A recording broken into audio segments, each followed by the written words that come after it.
आज ही डाउनलोड करें और अपने पसंदीदा शोज का आनंद लें। दिव्या मैडम ये जैसी बन रही है, जैसा दिखा रही है वैसी बिल्कुल भी ना है। आप इनका विश्वास मत कीजिए। वसु, चुप हो जाओ। अगर अपने कानों से नहीं सुना होता ना तो मुझे कभी यकीन नहीं होता कि तुम ऐसी बात कर सकती हो। किस हक से इतना मुंह खुल गया है तुम्हारा? याद रखना वसु, मैं और मेघा इस घर की बहू हैं और तुम सिर्फ एक नौकर।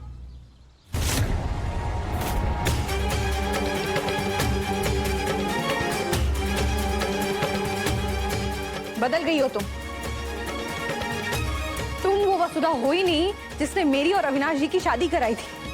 तुम वो वसु नहीं हो जिसे माँ साहब इस घर की बेटी मानती है। सोचा है तुम्हारा ये रूप माँ साहब के सामने आएगा तो कितना बुरा लगेगा उन्हें। क्या हो रहा है यहाँ?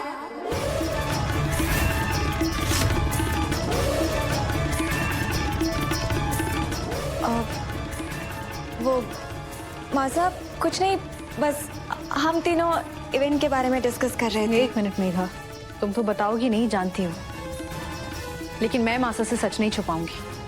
उन्हें सच बता के रहूंगी मैं। हुआ क्या है दिव्या? मासा, आज वसु ने वो किया है जो आप और हम कभी सोच भी नहीं सकते थे। उसने मेघा से बदतमीजी की, उसका अपमान किया, जबकि मेघा उसे बहुत प्यार से समझा रही थी।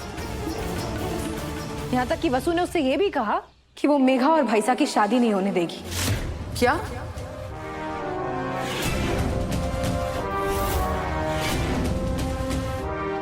वसुधा, दिव्या ने हमेशा तुम्हें अपनी दोस्त, अपनी बहन माना है, तुम पर भरोसा किया है, क्योंकि उसके इस घर में होने की वजह तुम हो।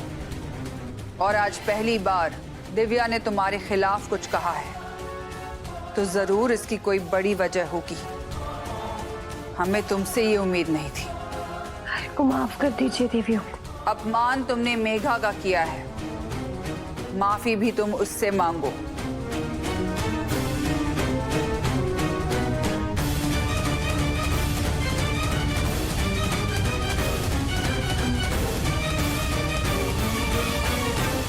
अरे को माफ कर दीजिए।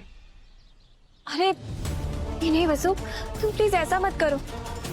मेरे दिल में तुम्हारे लिए कोई शिकायत नहीं। मैं तुम्हारी फीलिंग्स अच्छे से समझती हूँ। वसु इतनी बुरी कैसे हो सकती है?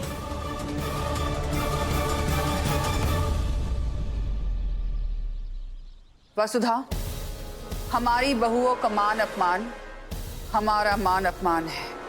जिस तरह तुम हमारी इज्जत करती हो, बिल्कुल उसी तरह तुम्हें मेघा और दिव्या की इज्जत करनी होगी। और ये बात हम तुम्हें आखिरी बार समझा रहे हैं। माँ साहब, गलती हो गई वसु से, मैंने उसे माफ कर दिया। आप भी प्लीज इसे माफ कर दीजिए ना, प्लीज।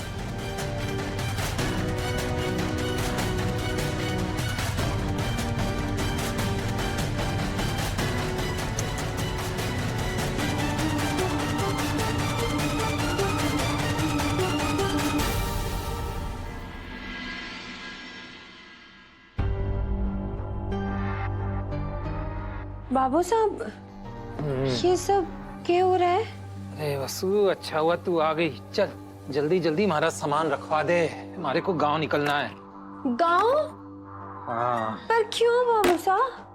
अरे वो अपने गांव के घर की जो छत है ना, वो टूट रही है और बारिश में उसको हाल और बुरा हो जाएगा।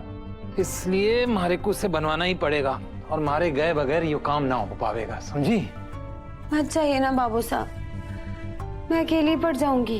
अरे छोरी, जरूरी ना होता तो मैं थोड़ी ना जाता।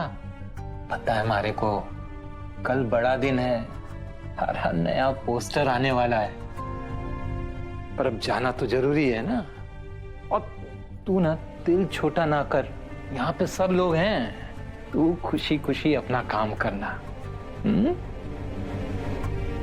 बाबू साहब, आप जल्दी लौट कर आइएगा। अरे वो तो लौटना ही होगा, हमारा दिल भी तो यहीं लगा रहेगा।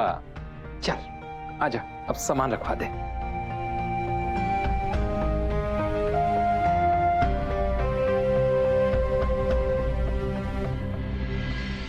मासा, आज वसु ने वो किया है जो आप और हम कभी सोच भी नहीं सकते थे। उसने मेघा से बदतमीजी की, यहाँ तक कि वसु ने उससे ये भी कहा कि वो मेघा और भाईसा की शादी नहीं होने देगी।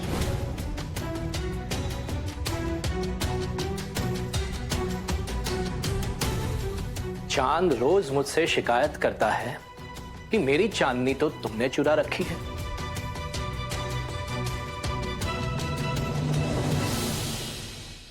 सा, आप कब आए? जब मेरी चंदा आसमान के चांद को निहार रही थी,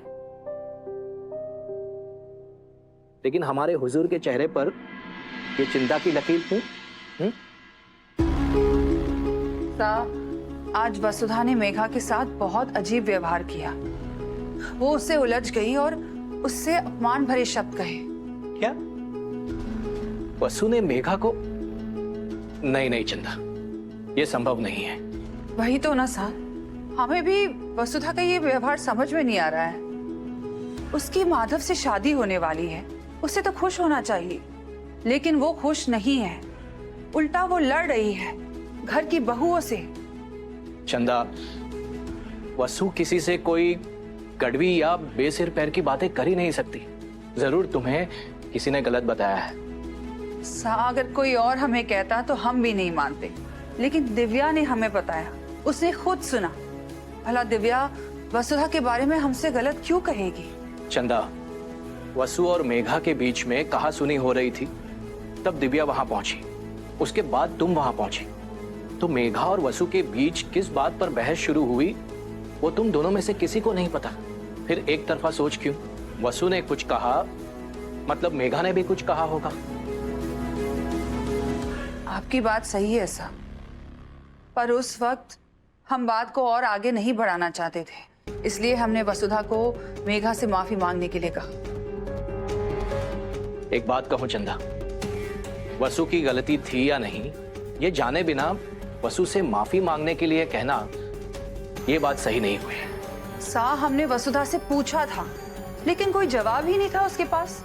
चुप की चुप खड़ी रही, उल्टा मेघा उसकी तरफ से बोल रही थी, इसीलिए हमें लगा। तुम अच्छी तरह से जानती हो कि वसु सब कुछ बर्दाश्त कर लेगी, लेकिन तुम्हारे सामने कभी कुछ नहीं बोलेगी। इसलिए मुझे ऐसा लगता है कि तुम्हें सच मालूम करना चाहिए। आप ठीक कह रहे हैं साहब, हम वसुधा से बात करेंगे और उससे पूरी बात जानेंगे।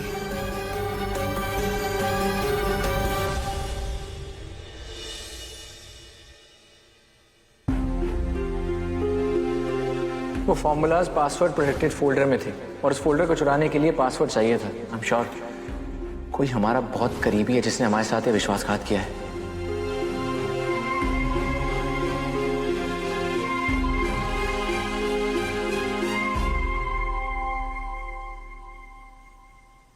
अभी सर, आप यहाँ ऐसे क्यों बैठे हैं? कुछ नहीं जादूगर, वो कल के बारे में सोच रहा था।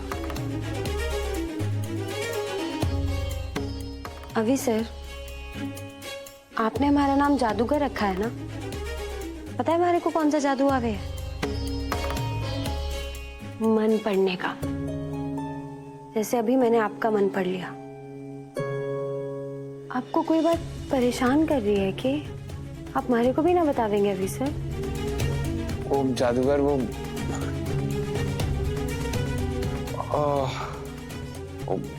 मेरा ना एक दोस्त है, दिल का अच्छा है, पर अनजाने में ना उससे बहुत बड़ी गलती हो गई है। उसकी फैमिली का बहुत बड़ा बिजनेस ट्रेड सीक्रेट है जो उससे लीक हो गया और उसके दुश्मनों के हाथ लग गया है।